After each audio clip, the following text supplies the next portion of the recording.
Dentro do índice de liquidez, é comum a tua prova te pedir os índices de liquidez geral, o índice de liquidez corrente, o índice de liquidez seca, o índice de liquidez imediata. Beleza. Mas é mais interessante quando você enxerga, ou pelo menos tenta entender, qual é a ideia do liquidez. Porque uma vez que você fala que você possui um índice de liquidez, o índice de liquidez ele vai mostrar qual é a capacidade de pagamento da entidade. E já que ela mostra a capacidade de pagamento, eu tenho um tipo de análise que é quanto maior o índice de liquidez, melhor. Então você vai fazer a leitura sempre assim, né? Na hora de analisar o índice, é quanto maior, melhor.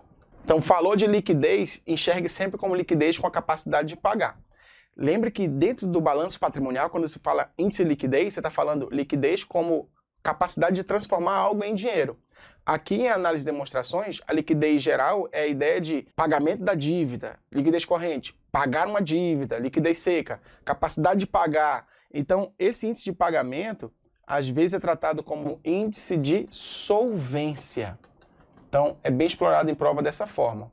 Solvência. Solvência é a capacidade de ser líquida, né? Liquidez. Beleza. Dentro de liquidez geral, a gente vai enxergar assim, ó. Liquidez geral seria a capacidade de arcar com as suas dívidas de curto e longo prazo usando recursos de curto e longo prazo. Então, na liquidez geral, você pega os recursos que possui de curto e longo prazo para pagar dívidas de curto e longo prazo.